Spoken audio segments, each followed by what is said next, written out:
ಗೀತಾ ಭಾವಧಾರೆಯ ಈ ಚಿಂತನೆಯ ಸರಣಿಯಲ್ಲಿ ನಾವು ಕರ್ಮಕ್ಷೇತ್ರದಲ್ಲಿ ಧೈರ್ಯಶಾಲಿಯಾಗಿ ಮುಂದೆ ಹೋಗಬೇಕು ಎನ್ನುವ ವಿಚಾರವನ್ನು ಚಿಂತನೆ ಮಾಡ್ತಾ ಧೈರ್ಯಂ ಸರ್ವತ್ರ ಸಾಧನಂ ಅಂತ ಕೇಳಿದ್ದೇವೆ.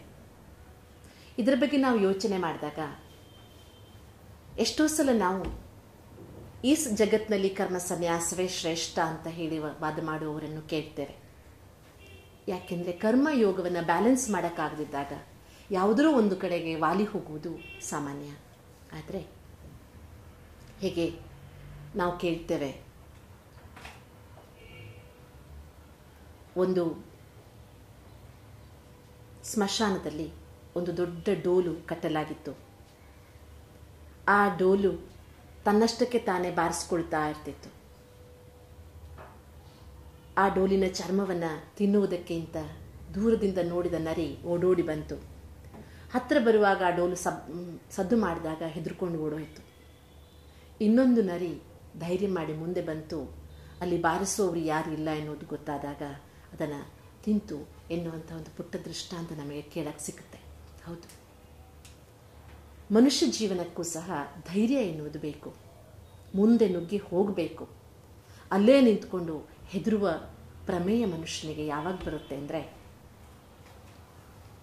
ನಾವು ನಮ್ಮನ್ನು ಸ್ಪಷ್ಟವಾಗಿ ನೋಡ್ಕೊಳ್ಳೋದು ಸಾಧ್ಯವಾಗದೇ ಇದ್ದಾಗ. ನಮಗೆಲ್ಲ ಗೊತ್ತಿದೆ ವ್ಯಾಕರಣ ಶಾಸ್ತ್ರದಲ್ಲಿ, ನಮಗೆಲ್ಲ ಗೊತ್ತಿದೆ ವ್ಯಾಕರಣ ಶಾಸ್ತ್ರದ ನಿರ್ಮಾತ್ರ ಪಾಣಿನಿಯ ಕಥೆಯನ್ನು ನಾವೆಲ್ಲ ಕೇಳಿದ್ದೇವೆ. ಪಾಣಿನಿ ಒಮ್ಮೆ ಗುರುಗಳಿಗೊಬ್ಬರಿಗೆ ಕೈ ತೋರಿಸಿದಾಗ ಅವ್ರು ಹೇಳ್ತಾರೆ, ನಿನ್ನ ಕೈಯಲ್ಲಿ ವಿದ್ಯಾರೇಖೆಯೇ ಇಲ್ಲ ಅಂತ. ನೀವಾದರೆ ಏನು ಮಾಡ್ತಿದ್ವಿ? ಅಥವಾ ಶ್ರೀಸಾಮಾನ್ಯನಾದರೆ ಏನು ಮಾಡ್ತಿದ್ದ? ಯಾರಿಗೂ ಕೈ ತೋರಿಸಿದ್ರು, ನಿನ್ನ ಕೈಯಲ್ಲಿ ವಿದ್ಯಾರೇಖೆ ಇಲ್ಲ, ಅಯ್ಯೋ ನನ್ನ ಹಣೆ ಬರಹವೇ ಎಷ್ಟು, ನನಗೆ ವಿದ್ಯೆ ಹತ್ತೋದಿಲ್ಲ, ಯಾಕೆಂದರೆ ನನ್ನ ಕೈಯಲ್ಲಿ ವಿದ್ಯಾರೇಖೆಯೇ ಇಲ್ಲ ಅಂತ. ಆದರೆ ಪಾಣಿನಿ ಹಾಗೆ ಮಾಡಲಿಲ್ಲ. ಗುರುಗಳು ಹಾಗೆ ಹೇಳಿದ್ದಕ್ಕೆ ಸೀದಾ ಹೋದ, ಅಡಿಗೆ ಮನೆಗೆ ಹೋಗಿ ಚಾಕು ತಗೊಂಡು ಕೈಯಲ್ಲಿ ಒಂದು ಗೆರೆ ಮಾಡ್ಕೊಂಡು ಬಂದು ಆಮೇಲೆ ತೋರಿಸಿದ್ನಂತೆ, ನೋಡಿ ಗುರುಗಳ ಎಷ್ಟು ಉದ್ದ ರೇಖೆ ಇದೆ, ವಿದ್ಯಾರೇಖೆ ನನ್ನ ಕೈಯಲ್ಲಿ ಅಂತ. ಜಗತ್ತು ಇವತ್ತು ವ್ಯಾಕರಣ ಅಂದರೆ ನೆನಪು ಮಾಡಿಕೊಳ್ಳೋದು ಪಾಣಿನಿನ. ಅಮೂಲ್ಯಾಗ್ರವಾಗಿ ವ್ಯಾಕರಣ ಶಾಸ್ತ್ರವನ್ನೇ ಬರೆದು ಬಿಟ್ಟ ಮಹಾನ್ ವಿದ್ವಾಂಸನಾದ. ಯೋಚನೆ ಮಾಡಿ, ಯಾರೋ ಹೇಳಿದ ಒಂದು ಮಾತು ಕೇಳಿ ನನ್ನಲ್ಲಿ ವಿದ್ಯಾರೇಖೆ ಇಲ್ಲ ಅಂತ ಕೂತಿದ್ರೆ ಸಮಾಜ ಎಷ್ಟೆಲ್ಲ ಕಳೆದುಕೊಳ್ತಾ ಇತ್ತು.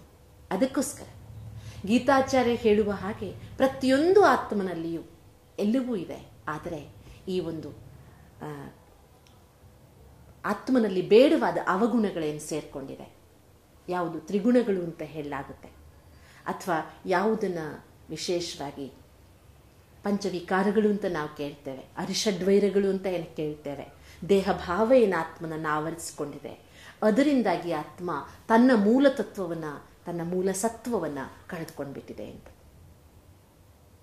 ಅದರಿಂದ ನಾವು ಹೊರಬರಬೇಕಾದ್ರೆ ಪುನಃ ನಮ್ಮೊಳಗಡೆ ಆ ಒಂದು ಆತ್ಮಶಕ್ತಿಯ ಜಾಗೃತಿಯನ್ನು ಮಾಡಿಕೊಳ್ಬೇಕಾದ್ರೆ ನಾವು ನಮ್ಮನ್ನು ಅರ್ಥ ಮಾಡಿಕೊಳ್ಬೇಕಾಗಿದೆ. ನಮ್ಮನ್ನು ನಾವು ಅರ್ಥ ಮಾಡಿಕೊಳ್ಳುವುದು ಅಂದರೆ ಇಲ್ಲಿ ಬಹಳ ಮುಖ್ಯವಾಗಿ ನಾವು ಗಮನಿಸಬೇಕಾದದ್ದೇನು ಅಂದರೆ, ಈ ಜಗತ್ತು ಒಬ್ಬರಿಂದಾಗಿಲ್ಲ, ಇದೊಂದು ಸಮಷ್ಟಿ, ಎಲ್ಲರೂ ಸೇರಿ ನಾವು ಎನ್ನುವ ಭಾವ ಇಲ್ಲಿ ಬಹಳ ಮುಖ್ಯವಾಗುತ್ತೆ. ಹೀಗಿರುವಾಗ ನಾವೆಲ್ಲರಲ್ಲಿಯೂ ಸಹ ಎಲ್ಲರಿಂದನೂ ಒಂದು ಒಳ್ಳೆಯತನವನ್ನು ಆರಿಸಿಕೊಳ್ಳುವಂತಹ ಮನೋಭಾವವನ್ನು ಬೆಳೆಸ್ಕೊಂಡ್ರೆ ಮಾತ್ರ ನಮ್ಮೊಳಗಿರುವ ಒಳ್ಳೆಯತನ ಹೊರಗೆ ಬರುವುದಕ್ಕೆ ಅವಕಾಶವಾಗುತ್ತೆ. ಸ್ವಲ್ಪ ವಿಚಾರ ಮಾಡಿ ನೋಡಿ, ನೆಲದಲ್ಲೊಂದು ಬೀಜ ಹಾಕ್ತೇವೆ ನಾವು, ಸ್ವಲ್ಪ ಮಣ್ಣು ಬಗೆದು ಒಂದು ತಗ್ಗು ಮಾಡಿ ಅದರಲ್ಲೊಂದು ಬೀಜ ಹಾಕಿ ಮಣ್ಣು ಮುಚ್ತೇವೆ. ಆ ಬೀಜ ಅಯ್ಯೋ ನನ್ನನ್ನು ಮಣ್ಣಿನಡಿ ಹಾಕಿ ಮುಚ್ಚಿಬಿಟ್ರು ಅಂತ ಕುಗ್ಗಿ ಹೋಗುವುದಿಲ್ಲ. ಬದಲಾಗಿ ಆ ಮಣ್ಣನ್ನು ಬೀಜ ತನ್ನ ಮೇಲಿರುವ ಕವಚವನ್ನು ಮಣ್ಣನ್ನು ಒಡೆದು ಮೇಲೆ ಬರ್ತದೆ. ಒಂದೇ ನಾವು ಹಾಕಿದ ಬೀಜ ಕವಚ ಒಡೆದು ಮಣ್ಣು ಸೀಳಿ ಹೊರಗೆ ಮೇಲೆ ಬಂದು ಗಿಡವಾಗಿ ತನ್ನಂತಹ ಸಹಸ್ರಾರು ಬೀಜಗಳಿಗೆ ಜನನಿಯಾಗಿ ನಿಲ್ತದೆ ಈ ಜಗತ್ತಿನಲ್ಲಿ. ಎಂಥ ಅದ್ಭುತವಾದ ಪ್ರಕ್ರಿಯೆ ನಮಗೂ ಸಹ ಈ ಸಂದೇಶವನ್ನು ತಿಳಿಸ್ತದೆ. ಯಾರು ಏನೇ ಹೇಳಲಿ ಅಥವಾ ತ್ರಿಗುಣಗಳೇ ನಿನ್ನನ್ನು ಮುತ್ತಿಕೊಳ್ಳಲಿ, ಪಂಚವಿಕಾರಗಳೇ ನಿನ್ನನ್ನು ಹತ್ತಿಕ್ಕಲಿ, ಆದರೆ ನಿನ್ನೊಳಗಿನ ಆ ಶಕ್ತಿ ಕಳೆಗುಂದದ ಹಾಗೆ ನಿನ್ನನ್ನು ನೀನು ಯಾವಾಗಲೂ ಸಮರ್ಥವಾಗಿ ಇಟ್ಕೋ. ತೇ ತ್ವಂ ಭುಕ್ತ್ವಾ ಸ್ವರ್ಗಲೋಕಂ ವಿಶಾಲಂ ಕ್ಷೀಣೇ ಪುಣ್ಯೇ ಮರ್ತ್ಯಲೋಕಂ ವಿಶಂತಿ ಏವಂ ತ್ರೈಧರ್ಮ ಮನುಪ್ರಪನ್ನ ಗತಾಗತಂ ಕಾಮ ಕಾಮಾಲಭಂತೆ. ಬಹಳ ಸುಂದರವಾದಂತಹ ಶ್ಲೋಕ. ಮನುಷ್ಯ ತಾನು ಮಾಡಿದ ಶ್ರೇಷ್ಠ ಕರ್ಮದ ಫಲವಾಗಿ ಸ್ವರ್ಗಲೋಕಕ್ಕೆ ಹೋಗ್ತಾನೆ. ಪುಣ್ಯ ಕ್ಷೀಣಿಸಿದಾಗ ಮೃತ್ಯುಲೋಕವನ್ನು ಪ್ರವೇಶಿಸ್ತಾನೆ. ಈ ಕಾಲಚಕ್ರದಲ್ಲಿ ಅವನು ಸುತ್ತನೇ ಇರ್ತಾನೆ. ಇಲ್ಲಿ ಗಮನಿಸಬೇಕಾದದ್ದೇನು ಅಂದರೆ, ಮೃತ್ಯುಲೋಕವನ್ನು ಪ್ರವೇಶಿಸಿದ ಕ್ಷಣ ಅಲ್ಲಿ ಅವನ ನಾಶವಾಗಲಿಲ್ಲ, ಅಂತ್ಯವಾಗಲಿಲ್ಲ, ಅಳಿದು ಹೋಗಲಿಲ್ಲ. ಯಾಕೆಂದರೆ ಆತ್ಮ ಅವಿನಾಶಿ. ಆತ್ಮ ಪುನಃ ತನ್ನಲ್ಲಿದ್ದ ಆ ದೈವತ್ವವನ್ನು, ಪುಣ್ಯತ್ವವನ್ನು ಜಾಗೃತ ಮಾಡಿಕೊಳ್ತದೆ. ಪುನಃ ಮತ್ತೆ ಸ್ವರ್ಗಲೋಕಕ್ಕೆ ಹೋಗುತ್ತೆ.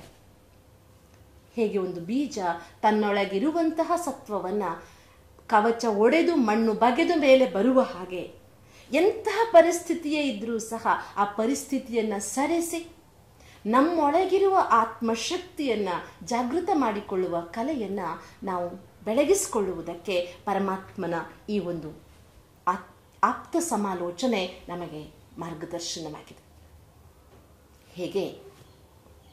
ಹೇಗೆ ನಾವು ಚಿಕ್ಕವರಿರುವಾಗಿನಿಂದ ಕೇಳಿದ್ದೇವೆ, ಒಂದು ಕುರಿಯ ಮಂದೆಯಲ್ಲಿ ಬಿದ್ದು ಹೋದಂತಹ ಸಿಂಹದ ಮರಿಯ ಕಥೆಯನ್ನು. ಒಮ್ಮೆ ಸಿಂಹ ಕುರಿಗಳನ್ನು ಹಿಡಿಯುವುದಕ್ಕೆ ಬಂದಾಗ, ಜಿಗಿಯುವಾಗ ಅದು ತನ್ನ ಹೊಟ್ಟೆಯಲ್ಲಿದ್ದ ಕಂದನನ್ನು ಬೀಳಿಸಿ ಹೋಗ್ಬಿಡ್ತು. ಆ ಕುರಿಯ ಹಿಂಡಿನಲ್ಲಿಯೇ ಪುಟ್ಟ ಸಿಂಹ ಬೆಳೀತಾ ಬೆಳೀತಾ ಬೆಳೀತಾ ಕುರಿಗಳ ಜೊತೆಗೆ ಬೆಳೀತಿತ್ತು. ಮೇ ಮೇ ಅಂತ ಹೇಳ್ತಿತ್ತು, ಹುಲ್ಲನ್ನೇ ತಿಂತಿತ್ತು. ಒಂದು ದಿನ ಮತ್ತೆ ಪುನಃ ಆ ಮಾರ್ಗವಾಗಿ ಬಂದ ಇನ್ನೊಂದು ಸಿಂಹ ಆಶ್ಚರ್ಯದಿಂದ ನೋಡ್ತದೆ, ಕುರಿ ಮಂದೆಯಲ್ಲೊಂದು ಸಿಂಹ. ಆಗ ಕರೀತದೆ ಅದನ್ನು, ಇದು ಹೆದರುತ್ತದೆ. ಆದರೂ ಅದನ್ನು ಕತ್ತಿಳಿದು ಕರ್ಕೊಂಡು ಹೋಗಿ ಬಾವಿಯ ಹತ್ರ ತಗೊಂಡು ಹೋಗಿ ಬಾವಿಯ ನೀರಿನಲ್ಲಿ ಪ್ರತಿಬಿಂಬ ತೋರಿಸುತ್ತೆ. ನೋಡು, ನಿನ್ನ ಮುಖ ನನ್ನ ಮುಖ ಒಂದೇ ಇದೆ. ನೀನು ಸಿಂಹ, ನಾನು ಸಿಂಹ. ನೀನು ಹೋಗಿ ಆ ಕುರಿ ಮಂದೆಯಲ್ಲಿದ್ದೀಯಲ್ಲ. ಇದೊಂದು ದೃಷ್ಟಾಂತವಾದ ಕಥೆ. ಏನು ಹೇಳುತ್ತೆ ನಮಗೆ? ಪ್ರತಿಕ್ಷಣವೂ ನಮಗಿದನ್ನೇ ಹೇಳುತ್ತೆ. ನಾವು ನಮ್ಮೊಳಗಡೆ ಅಷ್ಟೇ ಶಕ್ತಿಗಳನ್ನು ಹೊಂದಿದ್ದೇವೆ, ಅಷ್ಟೇ ಒಂದು ಆಂತರಿಕವಾದಂತಹ ಬಲ ನಮ್ಮಲ್ಲಿದೆ. ಆದರೆ ನಾವು ಅದನ್ನು ಮರೆತು ಬಿಟ್ಟಿದ್ದೇವೆ. ದೇಹ ಭಾವ ಆವರಿಸಿದೆ ನಮಗೆ. ದೇಹ ಭಾವ ಆವರಿಸಿರುವುದರಿಂದ ಜಡತ್ವಕ್ಕೆ ವಶರಾಗಿ ಅರ್ಜುನನ ಹಾಗೆ ವಿಹಲರಾಗಿದ್ದೇವೆ. ದೇಹ ಭಾವದ ಭಾವನೆಗಳು ನಮ್ಮನ್ನು ತುಂಬ ಹೊಯ್ದಾಟಕ್ಕೀಡು ಮಾಡ್ತಿದೆ. ಅದಕ್ಕಾಗಿ ಯಾರೋ ಒಂದು ಪುಟ್ಟ ಮಾತು ಹೇಳಿದ್ರೆ ನಾವು ಮೂಡ್ ಆಫ್ ಆಗ್ತೇವೆ. ಯಾರೋ ಒಬ್ಬನು ನೀನು ಮೂರ್ಖ ಅಂತ ಹೇಳಿದ್ರೆ ಹೌದು ನಾನು ಮೂರ್ಖ ಅಂತ ಅಂದ್ಕೊಳ್ಬಿಡ್ತೇವೆ. ಯಾರೋ ನೀನು ಕೈಲಾಗದವನು ಅಂತ ಹೇಳಿದ್ರೆ ಅಯ್ಯೋ ನಾನು ಕೈಲಾಗದವನು ಅಂತ ಹೇಳಿದ್ರು ನನಗೆ ಕೈಲಾಗಲ್ಲ ಅಂದ್ಕೊಂಡ್ಬಿಡ್ತೇವೆ. ನಮ್ಮೊಳಗಿನ ಆ ಸಾಮರ್ಥ್ಯ ನಾವು ಗಮನಿಸುವುದೇ ಇಲ್ಲ. ಯಾಕೆಂದರೆ ನಾವು ಕುರಿಗಳ ಮಂದೆಯಲ್ಲಿ ಮೇ ಮೇ ಮೇ ಅಂತ ಕುರಿ ಹೇಳುವ ಹಾಗೆ ನಾನು ನಾನು ನಾನು ನಾನು ಅಂತ ಹೇಳ್ತಾ ದೇಹ ಭಾವದಲ್ಲಿ ಬಂದಿದ್ದೇವೆ. ಅದಕ್ಕೆ ಎದ್ದು ಎಚ್ಚೆತ್ತುಕೊಂಡು ನಮ್ಮೊಳಗಿರುವ ಆತ್ಮಭಾವವನ್ನು ಜಾಗೃತಗೊಳಿಸಿಕೊಂಡಾಗ ಪುನಃ ನಮ್ಮೊಳಗಿನ ಸಂಕುಚಿತಗೊಂಡ ಶಕ್ತಿ ವಿಸ್ತರಿತವಾದಾಗ ನಾವು ಪುನಃ ನಮ್ಮ ಮೂಲ ಸ್ವರೂಪಕ್ಕೆ ಹಿಂದಿರುಗುವುದು ಸಾಧ್ಯ. ಆಗ ದೃಢತೆ, ನಿಶ್ಚಲತೆ, ಸ್ಥಿರತೆ, ಜವಾಬ್ದಾರಿ, ಕರ್ತವ್ಯ ಪ್ರಜ್ಞೆ ನಮ್ಮಲ್ಲಿ ಖಂಡಿತವಾಗಿ ಬರುತ್ತೆ.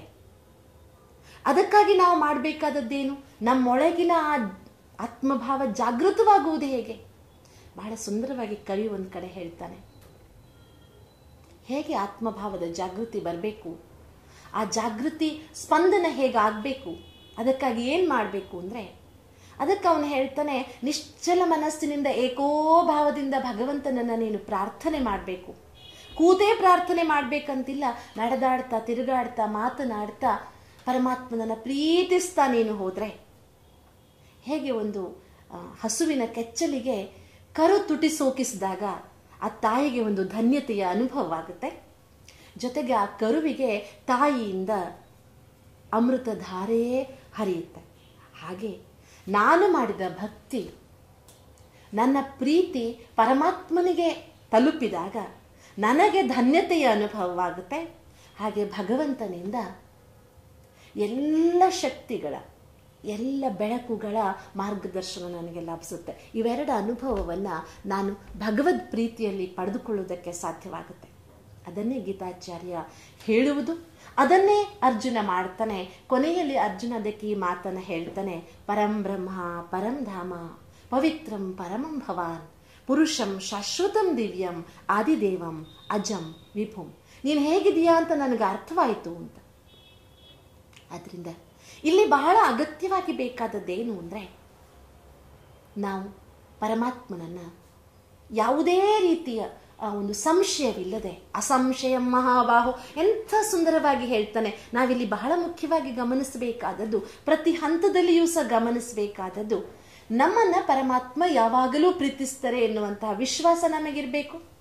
ಎಂದೋ ಸಹ ಪರಮಾತ್ಮ ನಮ್ಮನ್ನ ಒಂದು ರೀತಿಯ ಕ್ಷುಲ್ಲಕ ದೃಷ್ಟಿಯಿಂದ ನೋಡುವುದಿಲ್ಲ. ನೋಡಿ, ಆ ಗೀತಾಚಾರ್ಯ ಗೀತ ಯುದ್ಧಕ್ಕೂ ಸಹ ಯುದ್ಧ ಮಾಡುವುದಕ್ಕಾಗಲ್ಲ ಅಂತ ಕೈಚಲ್ಲಿ ಕುಳಿತಂತಹ ಅರ್ಜುನನನ್ನ ಏನೋ ಹೇಳಿ, ಏನೋ ಮೂರ್ಖ ಅಂತ ಎಲ್ಲಿಯೂ ಹೇಳಿಲ್ಲ. ಗೀತ ಯುದ್ಧಕ್ಕೂ ಮಹಾಬಾಹೋ, ಧನಂಜಯ, ಗೂಢಾಕೇಶ, ಭಾರತ ನಿನ್ ಕೈಯಲ್ಲಾಗುತ್ತೆ, ನೀನ್ ಅಂಥವನು, ನೀನ್ ಇಂಥವನು,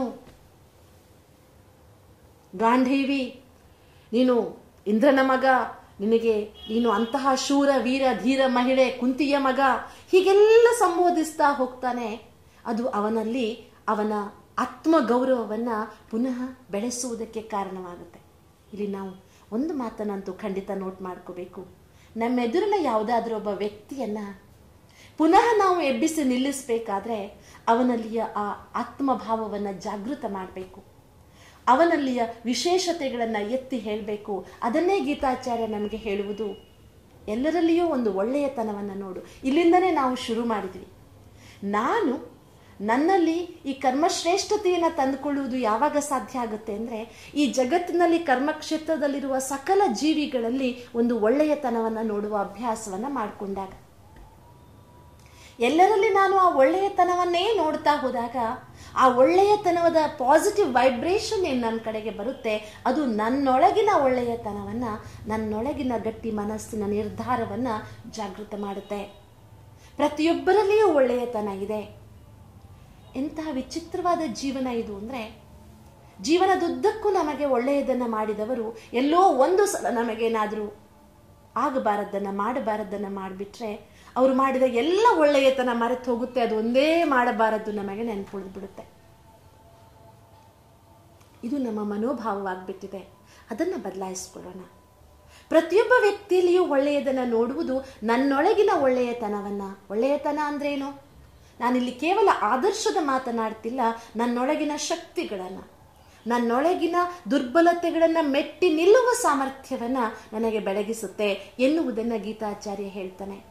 ಇಲ್ಲಿ ಬಹಳ ಮುಖ್ಯವಾದಂತಹ ವಿಶೇಷತೆ ನಾವಿಲ್ಲಿ ಗಮನಿಸಬೇಕಾದದ್ದು, ಗೀತಾ ಬೋಧನೆಯಲ್ಲಿ ಎಲ್ಲಿಯೂ ಸಹ ಮತ್ತೆ ಪುನಃ ದುರ್ಬಲತೆ ಬರುವ ಹಾಗೆ, ನೀನೆಂಥವನೋ, ನಿನಗಿಷ್ಟು ನಾನು ಪರಮಾತ್ಮನೇ ಸಹಯೋಗ ಕೊಡ್ತಿದ್ದಾನೆ, ಆದರೂ ಹೀಗೆ ಮಾತಾಡ್ತೀಯಲ್ಲೋ ಮೂರ್ಖ ಅಂತ ಎಲ್ಲಿಯೂ ಹೇಳದೆ, ನೀನು ಎಂಥವನು, ಎಂತೆಂಥ ಯುದ್ಧ ಗೆದ್ದವನು, ನೀನಂಥವನು, ನೀನಿಂಥವನು ಅಂತ ಹೇಳ್ತಾ ಎಷ್ಟು ಸುಂದರವಾಗಿ ಹೇಳ್ತಾನೆ. ನದಿಗಳಲ್ಲಿ ಆ ನದಿ ಶ್ರೇಷ್ಠ, ಪರ್ವತಗಳಲ್ಲಿ ಈ ಪರ್ವತ ಶ್ರೇಷ್ಠ, ಕ್ಷತ್ರಿಯರಲ್ಲಿ ಅರ್ಜುನ ಶ್ರೇಷ್ಠ, ಹೀಗೆ ಹೇಳ್ತಾ ಮತ್ತೆ ಅರ್ಜುನನ ಶ್ರೇಷ್ಠತೆಯನ್ನ ಮನಗಾಣಿಸ್ತಾ ಪ್ರತಿ ಹಂತದಲ್ಲಿಯೂ ಅವನ ಸ್ವಾಭಿಮಾನವನ್ನ, ಸ್ವಮಾನವನ್ನ ಜಾಗೃತ ಮಾಡಿ ಪುನಃ ಅವನನ್ನ ಸರ್ವಸಮರ್ಥನನಾಗಿ ಮಾಡ್ತಾನೆ. ಅಂದರೆ ನಾವು ಆಗಬಹುದು, ಬೇರೆಯವರನ್ನೂ ಮಾಡಬಹುದು. ಈ ಮಾದರಿಯನ್ನು ನಾವು ಅನುಸರಿಸಿದರೆ ಇದು ಒಂದು ಯೋಗ ಅಲ್ವಾ? ಇದೇ ಸಹಯೋಗ. ನಾವು ಬದಲಾಗುವುದು, ಬೇರೆಯವರಿಗೂ ಬದಲಾಗುವ ಒಂದು ಪ್ರೇರಣೆಯನ್ನು ಕೊಡುವುದೇ ನಿಜವಾದ ಸಹಯೋಗವಾಗಿದೆ. ಒಂದು ಹೊತ್ತು ಊಟ ಬಡಿಸಿದ್ರೆ ಇನ್ನೊಂದು ಹೊತ್ತು ಹಸಿವಾದಾಗ ಉಂಡ ಊಟ ಮರೆತು ಹೋಗುತ್ತೆ. ಆದರೆ ಬದುಕುವ ಮಾರ್ಗವನ್ನು ಕಲಿಸಿಕೊಟ್ರೆ ಅವನು ಬದುಕಿರುವ ತನಕ ಆ ಮಾರ್ಗದರ್ಶಕನ ನೆನಪಿರುತ್ತೆ.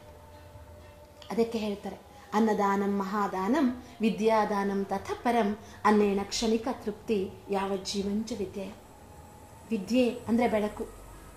ಮನುಷ್ಯನ ಜೀವನಕ್ಕೆ ಜ್ಞಾನ ವಿದ್ಯೆಯ ಬೆಳಕನ್ನು ಕೊಟ್ಟರೆ ಅದು ಜೀವನ ಪರ್ಯಂತ ಇರುತ್ತೆ ಅಂತ ಅಂದ್ಬಿಟ್ಟು, ಅದಕ್ಕೋಸ್ಕರ ಬಹಳ ಪ್ರಮುಖವಾದಂತಹ ಈ ಸಂಗತಿ ಏನಿದೆ, ನಾವೆಲ್ಲರೂ ಈ ಜಗತ್ತಿಗೆ ಬಂದಿದ್ದೇವೆ. ನಾವು ಈ ಜಗತ್ತಿಗೆ ಬಂದಿದ್ದೇವೆ, ಬದುಕುವುದಕ್ಕಾಗಿ ಬಂದಿದ್ದೇವೆ. ಇದನ್ನು ಪುನಃ ಪುನಃ ನಾವು ಚಿಂತನೆ ಮಾಡ್ತಾನೆ ಇದ್ದೇವೆ.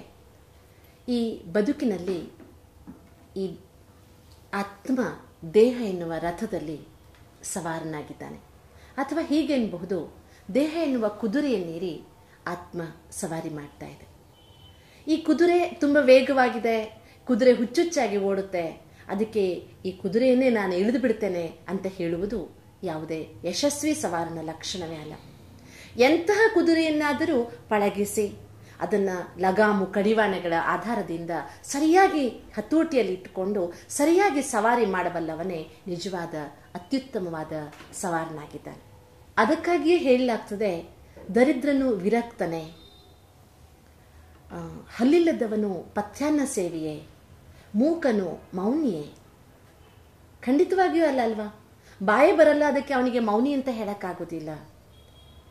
ಹಾಗೆ ಯಾರಿಗೆ ಅನ್ನವೇ ಸಿಗೋದಿಲ್ಲ ಅಥವಾ ಯಾರು ದರಿದ್ರನಾಗಿದ್ದಾನೆ ಅವನನ್ನು ವಿರಕ್ತ ಅಂತ ಹೇಳಕ್ ಬರುತ್ತಾ? ಖಂಡಿತವಾಗಿಯೂ ಇಲ್ಲ. ಅದೇ ರೀತಿಯಾಗಿ ಎಲ್ಲವೂ ಇದ್ದು ಜೀವನದಲ್ಲಿ ಅವನು ಸಾಧಿಸಿದ್ರೆ ಮಾತ್ರ ಅವನನ್ನು ಸಾಧಕ ಅಂತ ಹೇಳಲಾಗುತ್ತೆ.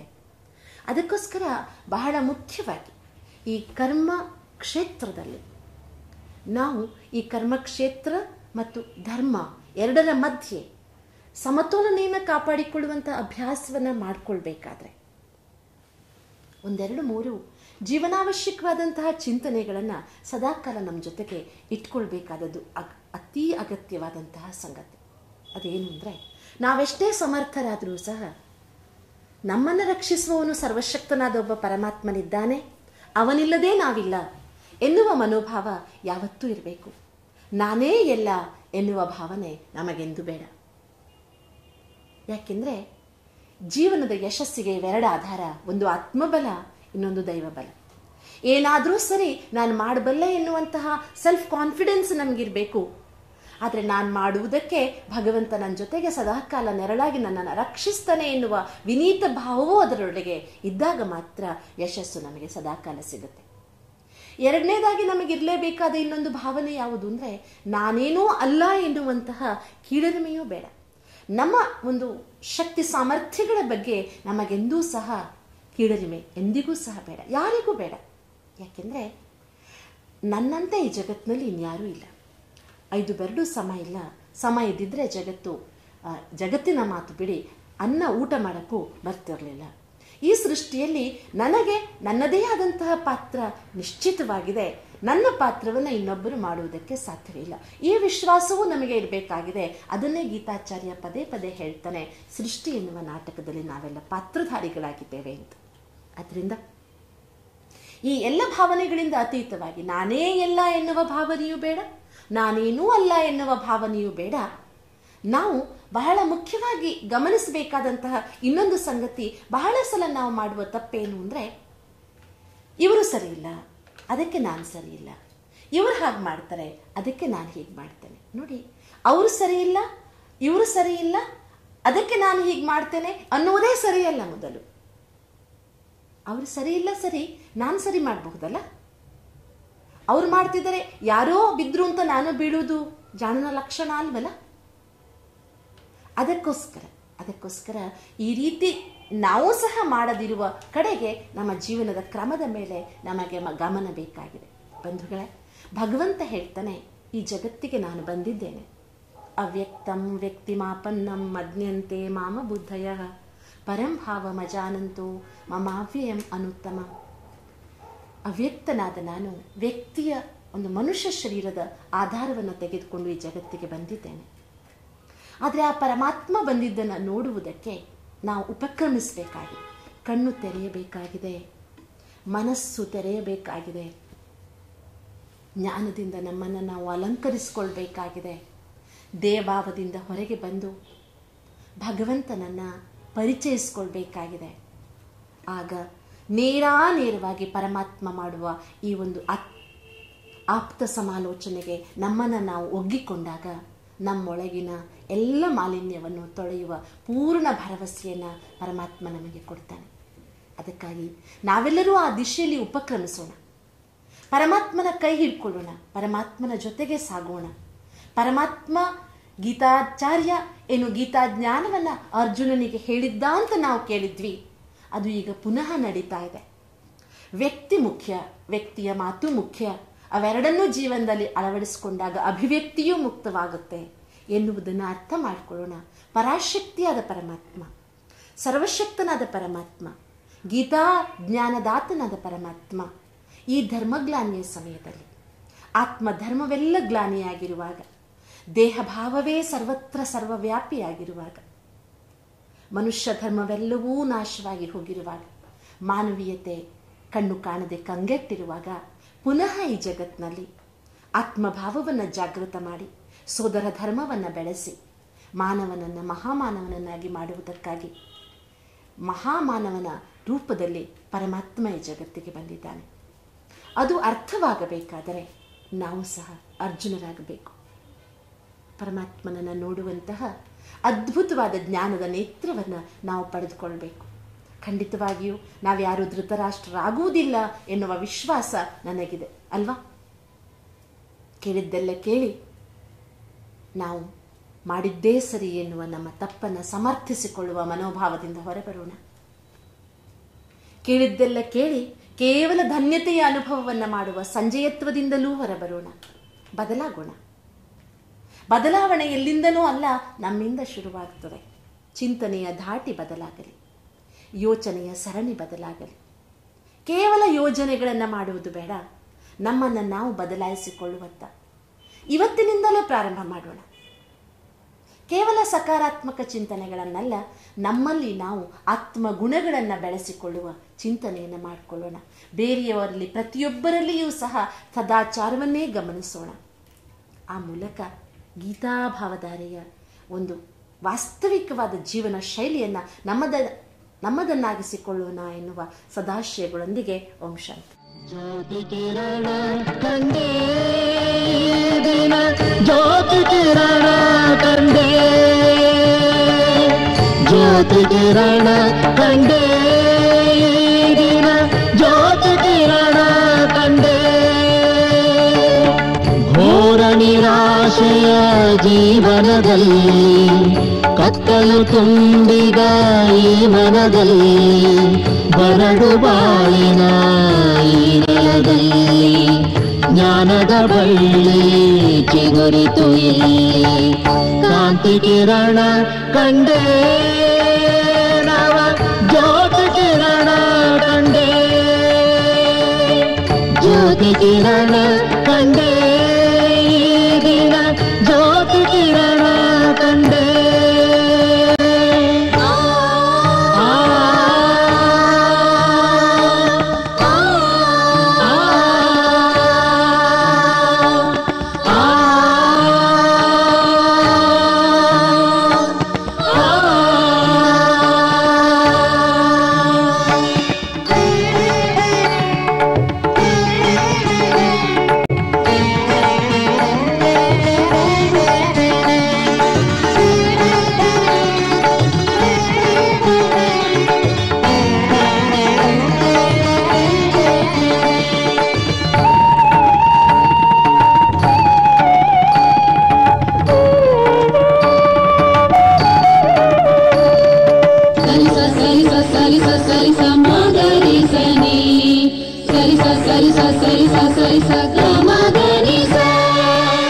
ಯಾವ ಜನುಮದ ಮೈತ್ರಿಯ ನಂಟೋ, ಯಾವ ಕರುಣೆಯ ಅಭಯ ಹಸ್ತವೋ, ಯಾವ ಜನುಮದ ಮೈತ್ರಿಯ ನಂಟೋ, ಯಾವ ಕರುಣೆಯ ಅಭಯ ಹಸ್ತವೋ. ಕಳೆಯಿತು ಇಂದು ಜ್ಯೋತಿ ಸ್ವರೂಪ,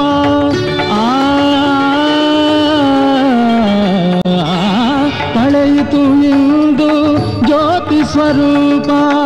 ಅಂಧಕಾರದಲ್ಲಿ ಜ್ಞಾನದ ದೀಪ, ಶಾಂತಿ ಕಿರಣ ಕಂಡೇ ನವ ಜ್ಯೋತಿ ಕಿರಣ ಕಂಡೇ, ಜ್ಯೋತಿ ಕಿರಣ ಕಂಡೇ ದಿನ, ಜ್ಯೋತಿ ಕಿರಣ ಕಂಡೇ.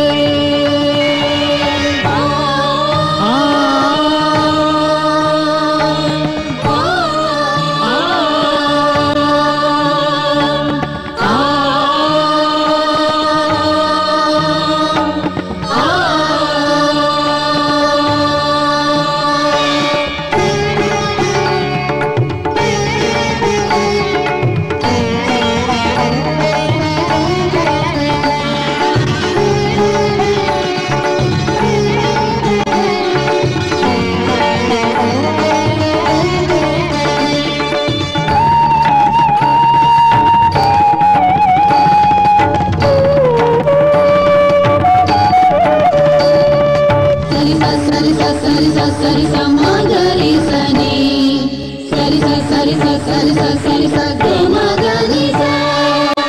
ಮನದೇ ಗುಲದ ದೇವನ ಕಂಡೆ ಸಂಗಮಯುಗದ ತಂದೆಯ ಕಂಡೆ. ಮನದೇ ಗುಲದ ದೇವನ ಕಂಡೆ ಸಂಗಮಯುಗದ ತಂದೆಯ ಕಂಡೆ. ಶಾಂತಿಧಾಮದ ಕಾಂತಿಯ ಕಂಡೆ.